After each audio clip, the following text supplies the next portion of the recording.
Merci d'être avec nous sur Digital Congo pour un nouveau numéro du magazine La Semaine en 45 minutes. Comme vous le savez, ici, on débriefe l'actualité de la semaine. On évoque tous les sujets, pas seulement la politique, mais aussi la culture, les sports et l'économie, pour ne citer que ça. Et ce soir, j'ai le bonheur de recevoir pour vous deux éminents professeurs, tous deux économistes. Et avec eux, on va aborder la question de l'économie industrielle en République démocratique du Congo. À ce sujet, justement, une conférence s'est tenue à l'université protestante du Congo avec pour thème « Industrie congolaise face aux défis d'une société post-industrielle, contraintes et perspectives ». Ce forum a été animé par plusieurs intervenants, parmi eux nos invités de ce soir. Le professeur Daniel Mulenda, bonsoir. Bonsoir, madame. Vous êtes expert en économie et gestion stratégique des entreprises industrielles. Tout à fait. Merci d'avoir répondu à notre invitation. Merci, madame. Également, le professeur Papi Kimwanga, bonsoir et bienvenue. Bonsoir, madame. Vous êtes industrialiste et expert en économie de l'environnement. C'est bien ça? Oui. Alors, d'entrée des jeux, cher professeur, on voudrait d'abord savoir quel a été l'objet de ce forum, professeur Daniel Mulenda. Donc, le forum, vous avez donné les sujets. Vous voulez faire le point sur la marche de l'industrialisation en République démocratique du Congo. Parce que vous le savez bien, aujourd'hui, nous sommes pratiquement au point mort. Alors, on voulait voir qu'est-ce qui nous a conduit à ces points-là et comment on peut s'en sortir. Voilà un peu en bref ce qu'a été les objectifs de cette conférence. Voilà. Alors, les constats faits, c'est que le pays, avec autant de potentialités, n'arrive toujours pas à décoller, n'arrive pas à s'industrialiser comme tous les autres pays. Qu'est-ce qui n'a pas marché, professeur Mulenda? Là, je dois apporter une correction. Allez-y. À un moment, nous étions le pays à l'avant-garde de l'industrialisation, en Afrique, même dans le monde. Vous parlez de l'époque coloniale? Non, pas du tout. Même l'époque la plus récente. Vous savez, l'histoire de notre pays n'est pas bien enseignée. Là où il y a le marché de la liberté aujourd'hui, mais on était en train de monter les véhicules. General Motors, il y avait une usine de montage de Kimalumalu, pick-up. Est-ce que vous pouvez vous imaginer qu'à la place où on montait les véhicules, aujourd'hui, c'est le déchargement des camions de foufou. Aujourd'hui, c'est l'effet de manioc. Donc, l'informel a remplacé l'industrialisation. Donc, il ne faut pas qu'on dise... Comment? À qui la faute? Disons, à qui la faute? Mais c'est à nous, les Congolais, la faute. Très bien, c'est une très bonne réponse. Alors, professeur Papi, moi, je me tourne vers vous. On est dans une société qui fournit plus de services que de biens matériels. Pourquoi ça?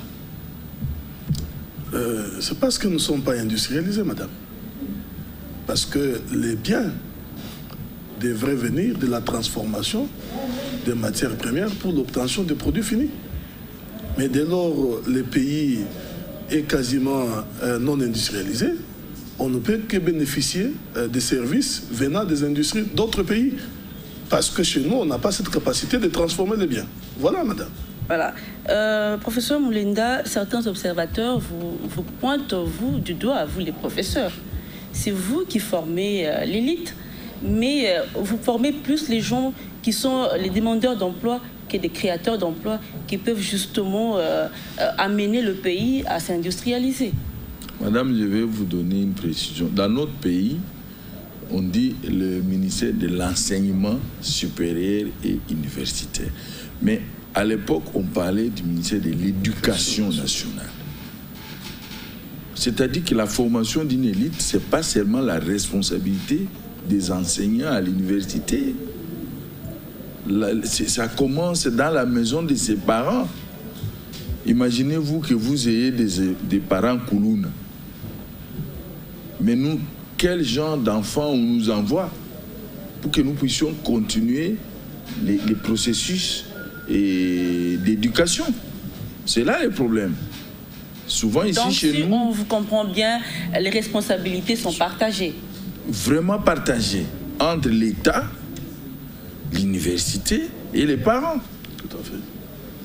Mais aujourd'hui, lorsqu'on fait l'évaluation de la mauvaise qualité de l'enseignement, on pointe toujours l'enseignant.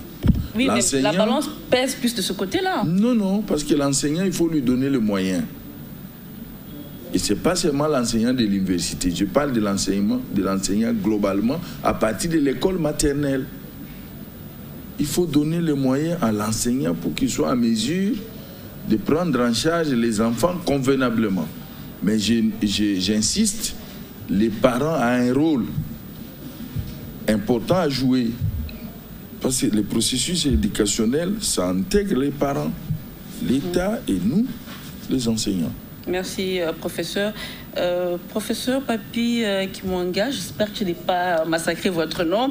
L'industrialisation n'apporte pas que le bonheur. Il y a aussi des problèmes. Quels sont ces problèmes-là? De manière générale, c'est beaucoup plus le bonheur que des problèmes.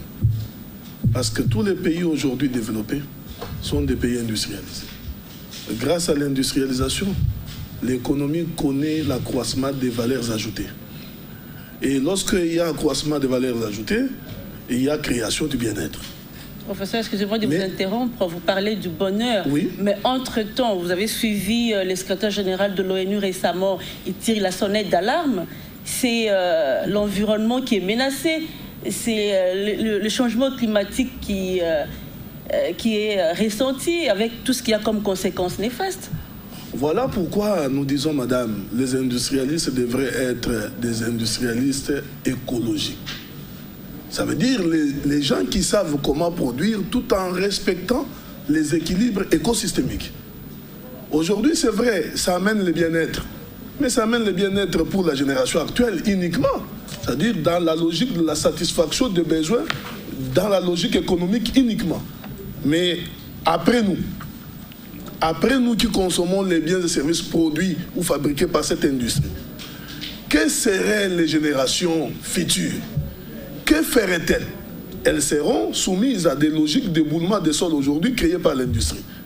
Elles seraient soumises à des barrages qui cèdent par la pression des déchets que nous envoyons par nos propres consommations. Donc c'est pourquoi nous disons, de manière générale, l'industrie n'est pas mauvaise. Mais il faudrait que cette industrie soit ce qu'on appelle l'industrie verte. Ça veut dire l'industrie qui intègre dans sa logique la production et la protection des écosystèmes. Merci, professeur Papi Kimwanga. Je rappelle que vous êtes également secrétaire général de l'université Révérend Kim et vous avez été aussi conseiller au ministère de l'Industrie. Oui. Voilà. On va rappeler quand même que le forum qui s'est tenu à l'UPC a été organisé en marge de la journée mondiale pour l'industrialisation de l'Afrique. Alors, professeur Moulinda, pour ce qui est de la République démocratique du Congo, quelles sont les raisons de ce retard industriel que connaît le pays? Madame, vous savez, lorsque les experts répondent à cette question, ils disent, ils citent les raisons liées à la barbarie congolaise, c'est-à-dire les rébellions, les pillages, n'est-ce pas? Mais moi, je voudrais aller au-delà de ça. Mais qu'est-ce qui nous a conduit à cette barbarie?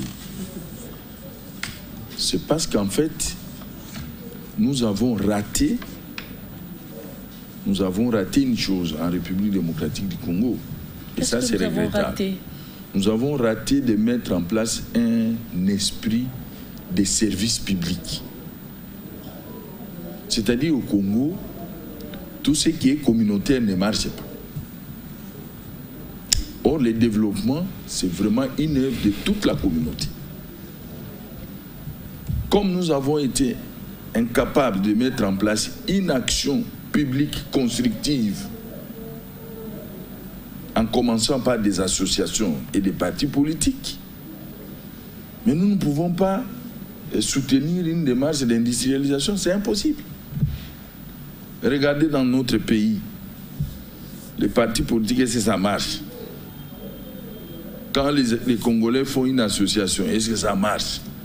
Maintenant, on a même, laissez-moi dire, hein, pour vous amuser un peu. Je vous en prie, professeur. Aujourd'hui, nous arrivons même à des dénominations que nous n'avons jamais entendues ailleurs. Autorité morale. Ça signifie quoi? Vous avez un parti politique où il y a un secrétaire général, et à côté là, il y a une autorité morale. Et puis, moi aussi, je deviens autorité morale dans ma maison. N'est-ce pas? Donc, la raison principale, c'est que les Congolais ont été incapables, depuis que nous avons accédé à l'indépendance, de fortifier une action collective qui aboutit à la mise en place d'un État fort. N'est-ce pas? Voilà, madame, la raison principale qui fait que rien, nous parlons aujourd'hui de l'industrialisation, mais même l'agriculture, ça ne marche pas. Où est-ce que ça marche? Même le tourisme, ça ne marche pas. Où est-ce que ça marche? Même les mines là, les mines qu'on extrait là, ça ne marche pas. Le professeur Papi a dit, on extrait les mines, mais dans quelles conditions? Donc nous pouvons dire que nous sommes dans un État où l'État n'est pas fortifié par les membres de l'État. Et c'est ça même la cause de ce retard accumulé. Tout à fait. Alors, quelque part dans votre exposé, vous dites que la République démocratique du Congo consomme ce qu'elle n'a pas produit et produit ce qu'elle ne consomme pas. Alors, cette situation-là, elle nous est imposée ou nous l'avons choisie? Non, c'est-à-dire que je reviens. Lorsqu'on a raté de mettre en place l'esprit des services publics, n'est-ce pas, madame? Je crois que le professeur l'a dit. Nous bénéficions des productions des industries qui sont dans d'autres pays. Parce que nous avons été incapables de maintenir ne fût-ce que les niveaux industriels que la colonisation nous a légués. Nous sommes partis un peu en tâtonnant. Nous avons atteint les niveaux de montage de véhicules. Et quand on passait à Limité, il y a un quartier qu'on appelle quartier industriel. Les enfants ne savent pas aujourd'hui que c'était vraiment un quartier industriel. Aujourd'hui, ce sont les bidonvilles et les églises qui rivalisent là-bas. Or, nous, quand on terminait l'université, c'est dans les rues de Limité industriel qu'on allait pour déposer les CV pour trouver du travail. Maintenant, qu'est-ce qu'on trouve dans les rues de Limité? Si vous allez, c'est vraiment pour aller prier. Oui. N'est-ce pas? Je ne dis pas que la prière c'est mauvais, je suis moi-même un homme d'église. Mais il y a un temps pour toutes choses. Là où il y était des centaines et des centaines d'industries, nous les avons démantelées, pas avec les armes appropriées, mais avec les mains nues. Pendant les pillages de 1911 et 1993. N'est-ce pas, madame? Un peuple qui est incapable de produire même ce qu'elle doit manger, avec 80 millions d'hectares de terre fertiles. Qui sommes-nous? Je ne vais pas utiliser les mots, mais vous-même, vous pouvez m'aider à trouver des termes qu'il faut. Comment on peut qualifier ces peuples? Bon, je rappelle quand même qu'on n'est pas dans un auditoire, mais les cadres y ressemblent fortement. Oui. Le professeur Daniel Moulinda, qui était également directeur de cabinet au ministère de l'Environnement et Commerce. De l'économie et commerce extérieur. De l'économie et commerce extérieur. Alors, professeur Papi Kimwanga, la ville de Kinshasa, à part avec beaucoup d'industries, on a déjà un problème pour gérer les déchets. Maintenant, avec l'industrialisation, comment ça va se passer? Comment gérer tout ça?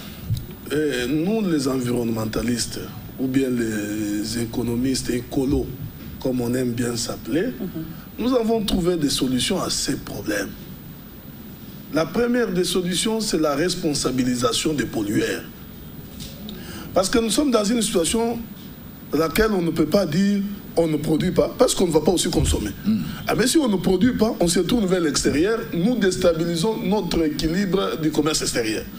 Alors qu'est-ce qu'il faudra faire? Il faut toujours produire, mais produire de manière responsable. Vous avez dit aujourd'hui qu'Kinshasa n'a pas beaucoup d'industrie, mais nous sommes vraiment ballottés gauche-droite par les quantités diverses de déchets. Mais les déchets viennent d'où? Viennent également des industries, mais pas les nôtres. Ça vient des industries des autres. D'ailleurs. D'ailleurs, c'est comme ça, dans le cas de la ville de Kinshasa, il faudra dégager les différentes responsabilités. Les responsabilités des industriels via leurs représentants, les supermarchés, parce que si vous regardez très bien, madame, beaucoup de Congolais s'approvisionnent maintenant ou actuellement dans les supermarchés. Tout à fait. Et tous les produits que nous achetons dans les supermarchés, les déchets, nous faisons quoi avec? Nous les jetons, soit dans les caniveaux, soit c'est les rejets à l'air libre, soit c'est l'incinération, et soit c'est l'enfouissement dans les sols, avec toutes les conséquences que cela peut apporter. Aujourd'hui, les supermarchés sont pratiquement les pollueurs amont, les ménages sont des pollueurs aval. Pollueurs amont comment? Parce que si ils pouvaient prendre des dispositions pour voir le cycle de vie de leurs déchets, on n'aurait pas eu beaucoup de déchets. Si les ménages aussi comprendraient que leur consommation crée des déchets, ils sauraient à quel niveau ils devaient se prendre en charge. Voilà pourquoi j'appelle la responsabilisation tant des industriels que des ménages. Bien sûr, sans oublier l'État qui doit disponibiliser les moyens par la budgétisation. Ça demande beaucoup d'argent parce que on a eu à échanger avec les autorités de la ville. Déjà, pour monter une usine de recyclage, ça coûte des yeux de la tête. Oui. C'est pas facile, professeur. Oui, tout à fait, vous avez raison. Mais Kinshasa, jusque-là, n'est pas encore au niveau du recyclage. Parce que les gens qui doivent faire le recyclage doivent d'abord procéder par les tris. Les tris domiciliaires posent problème. Un Congolais, quand tu lui dis de trier, c'est comme si tu lui demandes de couper la tête. Parce qu'ils s'accommodent facilement avec les déchets, s'accommodent facilement. Alors qu'est-ce qu'il faudra faire? Il faudra d'abord sensibiliser. L'exemple de PAOK, Programme d'assainissement urbain de Kinshasa, de l'Union européenne. De l'Union européenne, oui. Bon, je peux dire de triste mémoire. Parce que ce programme a voulu penser beaucoup plus jouer en aval qu'en amont. Or, le problème des déchets congolais, c'est en amont, au niveau des ménages et au niveau des industriels. Mais qu'est-ce qu'il faudra faire? Il faudra maintenant penser comment il faut gérer efficacement ou durablement les déchets. Les déchets, on les gère comment? Les tri domiciliaires, ou bien la collecte domiciliaire, les transports vers les installations de transit et les transports vers les centres d'enfouissement technique. Malheureusement, nous n'avons pas ça. Regardez même les différentes ONG ou établissements qui se chargent de collecter les déchets. C'est limite juste à collecter. Ah oui, et qu'est-ce qu'ils font? Ils tournent derrière vos maisons. C'est le caniveau de derrière les maisons, là où on jette. Donc, on a voulu habiller Saint-Pierre en déshabillant Saint-Paul. Merci, voilà. Professeur Kimwanga. Professeur Moulenda, je me tourne vers vous. C'est un secret de polichinelle. Tout le monde sait que l'économie congolaise repose vraiment sur les minerais. Oui. Tout le monde a les yeux tournés là-bas. Alors qu'on sait que le pays, c'est vrai, il en possède en grande quantité, mais ces minerais, les prix sont fixés par le marché international. Ce qui veut dire que quand le cours est à la hausse, le pays sourit. Et quand le cours est à la baisse, c'est le grincement des dents. On dit qu'il faut diversifier l'économie congolaise, mais on ne dit jamais comment faire pour diversifier cette économie-là. Donc, nous sommes là avec mon collègue, c'est pour dire à l'opinion congolaise que l'approche que nous avons mise dans notre constitution, les gens n'utilisent plus ça. L'économie libérale, ça appartient au passé. Maintenant, il faut l'économie verte, n'est-ce pas? Parce que dans l'économie verte, le principe du développement des chaînes de valeur est au centre de la réflexion. Vous voyez ce que nous déplorons aujourd'hui des déchets. Mais en économie verte, on va vous dire que les déchets ne s'appellent pas déchets. C'est ça. Ça s'appelle comment?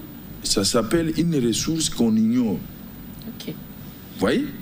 Parce que tout ce que nous jetons là, on peut les recycler. À un moment, j'avais participé au débat sur l'interdiction des emballages en plastique non biodégradable. J'avais donné mon opinion. J'ai dit, au point où nous sommes, nous ne pouvons pas combattre la pollution comme les pays développés. C'est ça. Nous, on a des carences d'emploi ici. Laissez que ces gens produisent les emballages non biodégradables. Vous êtes en train de nous dire qu'on était allé trop vite en besogne. Oui, comme mon frère et collègue a dit, nous mettons toujours la charrie devant le bœuf. N'est-ce pas? Et nous disons au bœuf d'avancer et la charrie bloque les bœufs. Nous sommes allés très vite en besogne.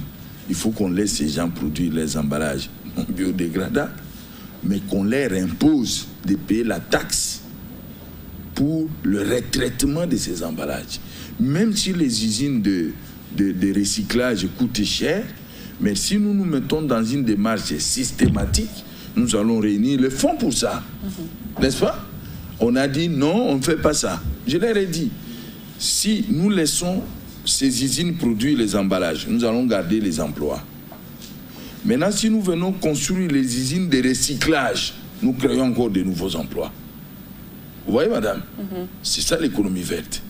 Les déchets, là, ce sont des ressources que nous ignorons. Parce que nous ne savons pas quoi en faire. Mais si nous savons ce que nous pouvons faire, nous récupérons, nous allongeons, nous développons les chaînes de valeur. Donc finalement, les emballages en plastique ne sont pas mauvais.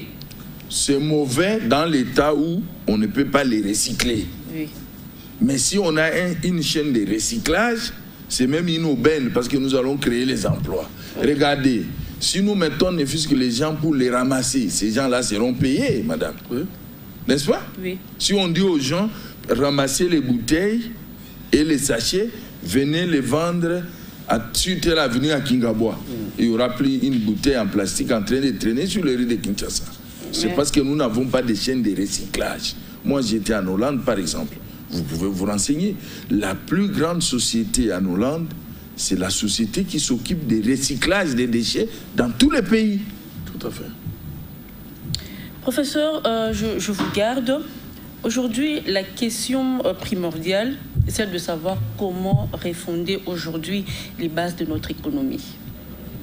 Ça, c'est une question qui taraude vraiment les esprits. Tout à fait. On tâtonne, on parle. Finalement, c'est des théories. Mais concrètement, rien ne s'est fait. Concrètement, rien ne s'est fait parce que l'État est mort. Nous avons un État en faillite, madame. Mais une faillite non déclarée. Quelles sont les fonctions principales d'un État? C'est d'abord assurer la formation de ces populations. Parce qu'aujourd'hui, la meilleure façon d'améliorer les niveaux de vie des gens, c'est à travers l'éducation. Et que cette éducation soit vraiment une éducation. Si aujourd'hui nous sommes en retard, notre retard s'appelle les retards technologiques. Regardez, nous n'avons même pas de technologie rudimentaire pour ramasser les déchets. N'est-ce pas? Le premier problème, si nous voulons régler ces goulots d'étranglement, du blocage de notre économie, c'est d'abord l'enseignement, l'éducation. N'est-ce pas? Pour qu'on forme les entrepreneurs et les innovateurs. N'est-ce pas, madame? Ça, c'est la première chose qu'il faudrait faire. Quand nous avons fait cela, la deuxième chose, c'est que nous devons avoir une approche, ce que nous appelons, nous les spécialistes, un modèle économique clair. Il faut que les idées soient claires. Nous voulons faire quoi? Dans votre exposé, j'ai vu, vous avez cité la Chine. Oui, tout à fait. C'est un modèle qui peut inspirer la République démocratique du Congo. Ça peut nous inspirer, mais nous ne pouvons pas copier. Tout en réadaptant à nos réalités. C'est ça. Il faut suivre la même démarche que la Chine a suivie.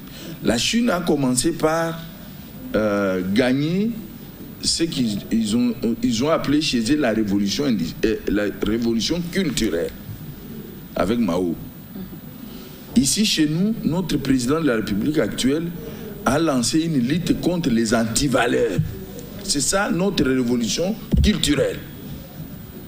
Il faut que les Congolais comprennent que les antivaleurs, tant qu'elles vont être vulgarisées, généralisées, acceptées comme nous le faisons aujourd'hui, rien ne peut marcher. En commençant par la corruption qui est un cancer dans le système économique, dans la destruction des ressources. Nous n'en avons pas déjà beaucoup. Mais si ces phénomènes persistent, nous n'irons nulle part. Donc, je disais, il faut un modèle. N'est-ce pas? Mais aucun modèle ne peut fonctionner si nous ne réussissons pas la révolution culturelle. Parce qu'aujourd'hui, nous sommes connus comme un pays parmi les meilleurs dans la corruption. J'ai même un de mes défunts, maître le professeur Moubake, qui nous enseignait en disant que la corruption au Congo, c'est un sport national. Tout le monde, même vous, madame, vous êtes dedans. Mais le problème, c'est que vous ne savez pas que vous êtes dedans. Le professeur Bongeli enseigne beaucoup de termes que les Congolais utilisent. COP. COP, ça veut dire quoi? C'est de la magouille. Mais tout le monde est dans les COP. Il y a même beaucoup de termes qu'on utilise qui ne sont pas vraiment... Pour maquiller, au fait. Pour maquiller et éviter de dire « j'étais corrompu ». Regardez nos policiers sur la route. Vous lui tendez la main, il reçoit. Vous pouvez lui donner même les braises. Il va mettre dans la poche. N'est-ce pas? Donc, nous devons sortir de là. C'est ça la première étape. Oui. Il faut qu'on puisse vaincre les antivaleurs dans toutes leurs formes. Et puis après, j'ai dit au début de notre émission que nous devons sortir du capitalisme sauvage que nous avons actuellement.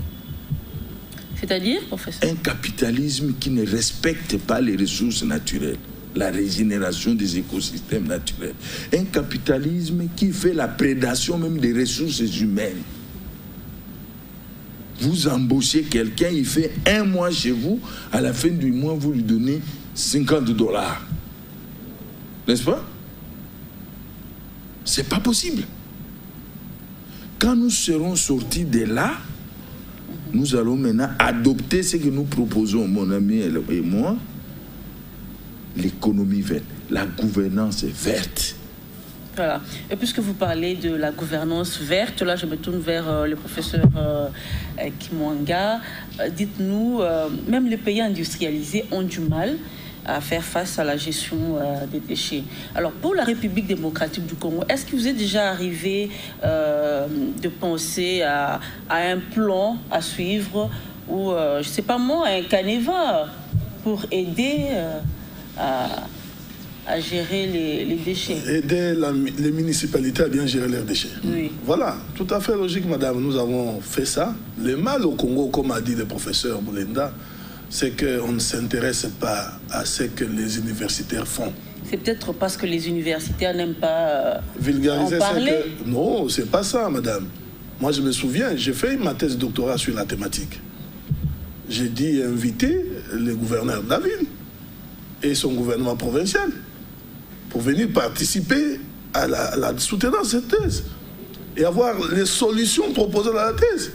Personne n'est venu. Personne. Ce qui veut dire tout simplement, madame, cette thèse-là, il y a un modèle. Le modèle de gestion durable ou contingente des déchets ménagers. Mais il y a des solutions. On a bien établi les responsabilités. Il y a les acteurs, le gouvernement national, à travers le ministère de l'Environnement, devrait définir des normes pour dire tout simplement telle hauteur de pollution vaut autant, au-delà de cela, vous êtes pollueur. Parce qu'aujourd'hui, la pollution risque d'avoir des conséquences néfastes. C'est comme ça qu'on nous interdit aujourd'hui même de ne pas utiliser notre propre forêt. Parce que le ministère est démissionnaire. Ce qui se passe au niveau de COP25, au niveau de Madrid, c'est décevant. Le représentant congolais ne sait pas même prendre parole, madame. On les cherche, il n'est pas là. Vous pouvez vous imaginer? Pourquoi? Parce qu'on envoie plus de commissionnaires que les experts. Ma thèse de doctorat résout cette question des déchets. Dans ces modèles-là, c'est un modèle qui peut être dupliqué dans n'importe quelle ville du monde où il y a production de déchets. D'ailleurs, toutes les villes, les grandes villes d'Afrique, il y a toujours des déchets en excès. Ouais. Mais malheureusement, c'est là où il y a beaucoup de déchets qu'on ne sait pas bien gérer. Vous avez dit que les pays occidentaux connaissent aussi le problème des déchets. Mais c'est vrai, mais ils ont déjà résolu. Il y a la taxe sur l'enlèvement des ordures ménagères. Cette taxe-là donne de l'argent au pouvoir public, aux municipalités. Parce que, madame, je dois rappeler ici, la question des déchets est une question des municipalités. ou des villes. Malheureusement, chez nous, il s'est érigé une cacophonie institutionnelle. Je me souviens à l'époque du Premier ministre Matata, avec le gouverneur Kimbuta. Il y avait une guerre. On ne savait pas qu'il y ait les responsables de la gestion des déchets. J'ai donné l'argent. Mais la gestion des déchets, madame, est une question des municipalités. Malheureusement, les municipalités ne prennent pas conscience de cela. Elles se disent qu'on n'a pas d'argent. Mais ma thèse de doctorat propose des solutions pour permettre à l'État de se doter de moyens. Comment faire? Je me dis, il y a un principe en écologie qu'on appelle principe pollueur-payeur. Ça veut dire chaque pollueur doit payer au prorata du niveau de sa pollution. Professeur, vous dites ça, mais déjà, ici, vous savez, on n'a pas cette culture-là de fiscalité. Les gens payent mal les taxes. Tout à fait. Déjà, bon, pour la vignette ou même pour les commerçants, c'est difficile de payer. Vous pensez qu'avec les déchets, ça va être facile? Madame, je vais vous dire une chose. Généralement, vous êtes dans la logique de l'affaire. Trop d'impôts, tue d'impôts. C'est vrai. Mais ici, chez nous, il n'y a pas la situation de trop d'impôts comme vous voulez le faire sortir. Seulement, il y a un problème. Ceux qui paient les impôts et les taxes ne voient pas la contrepartie du pouvoir public par rapport aux impôts payés. Les industriels, lors de la conférence, il y a eu le représentant de la FEC qui a bien dit que les industriels payaient leurs taxes sur l'assainissement. Mais où va cet argent? Mais en même temps, on se plaint du manque de moyens. Au même moment, on utilise mal l'argent que les autres payent pour ça. Alors c'est comme ça, dans ma thèse de doctorat, j'ai dit, on doit éviter de confier la gestion à l'État ou aux municipalités, confier cela à une structure à créer sous le mode PPP. Ça veut dire partenariat public-privé. Bien sûr, j'ai eu des questions lors de cette conférence, beaucoup d'intervenants qui disaient que ce modèle a montré aussi ses limites. Ses limites, au niveau de la... Bon, je ne vais pas citer de sociétés ici, mais beaucoup de sociétés qui sont passées par ce modèle n'ont pas donné de résultats. En tout cas, ce n'est pas la panacée. Mais maintenant, madame, vous dites que les taxes, c'est vrai, les ménages, quand il y a trop de taxes, c'est là, c'est qu'on sort. Mais dans ma thèse de doctorat, j'ai dit, c'est 3 000 francs le mois par ménage. Vous imaginez? Seulement? Ah oui, vous avez compris maintenant. 3 000 francs le mois par ménage, multiplié par beaucoup de milliers de ménages à Kinshasa, nous allons avoir plus d'1 million de dollars plus d'1 milliard de dollars par mois. Professeur, là, je vous arrête parce que j'aimerais comprendre. Les 3 000 francs par mois, par ménage, on les paye où? Parce qu'à la maison, on voit souvent les gens qui passent, ils collectent les ordures et on leur donne quelque chose. C'est ça la taxe ou ça se passe comment? Non, ça c'est des bails informels. Le prof a dit que l'informel a remplacé le formel. Maintenant, le problème c'est quoi? Ça veut dire dans les domaines de l'environnement, il y a ce qu'on appelle les supports de paiement. Et ça veut dire, il y a soit, on s'est dit, ce sont les factures d'eau ou de l'électricité. On peut insérer cela. Mais chez nous, au Congo, il y a un problème. Il y a des gens qui produisent des déchets qui ne sont pas abonnés de la Régie des eaux. Ils produisent des déchets, ils ne sont pas abonnés de la SNEL. Si vous insérez cela dans la facture, soit d'eau ou de l'électricité, il y a une bonne partie que vous allez exclure.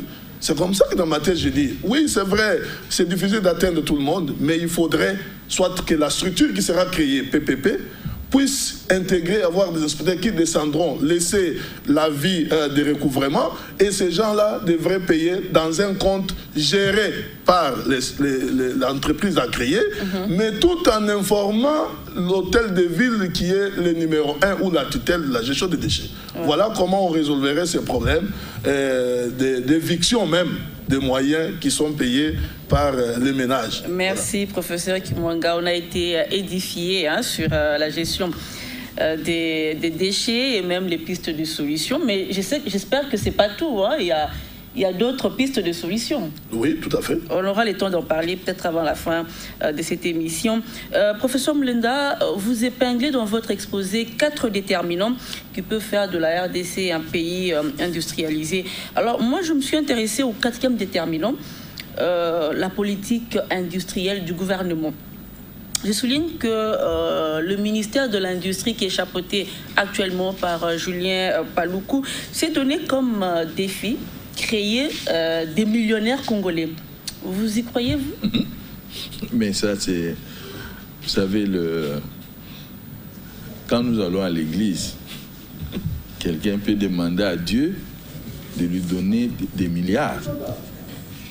C'est tout à fait normal, n'est-ce pas? Créer des millionnaires congolais. En quelle monnaie? Si c'est en francs congolais, moi je suis déjà millionnaire. Parce que l'État congolais me paye 2 millions de francs congolais. 2 millions combien? 900. Je crois que c'est en dollars. Ah, mais si c'est en dollars, là, il y a un problème. Je crois. Là, si c'est en dollars, il y a un problème. En francs congolais, nous les sommes déjà. N'est-ce pas? Mais si c'est en dollars, madame, il y a un sérieux problème. Parce que les préalables n'existent pas. Dans un pays où les commerces intérieurs est confronté à de telles difficultés qu'il n'y a même pas la route pour sortir la production de Bandundu pour qu'elle arrive à Kinshasa, je voudrais bien que ces vœux-là s'accomplissent un jour. Mais aujourd'hui, c'est très difficile. Nous devions être... Mais c'est possible. Aujourd'hui, je vous dis, madame, avec tout le respect que je dois pour notre ministre et son gouvernement, c'est impossible.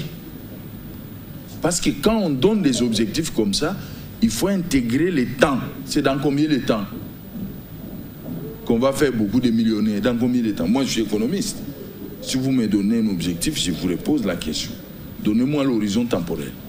Si c'est dans 125 ans, peut-être.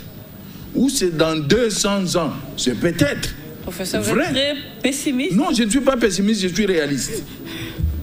L'économie, madame, c'est les chiffres. Ce n'est pas la foi. L'économie, c'est les chiffres. C'est les difficultés qu'il faut maîtriser. Je vous dis qu'aujourd'hui, les seuls vecteurs de la richesse, c'est les commerces. Au Congo, il n'y a pas de commerce.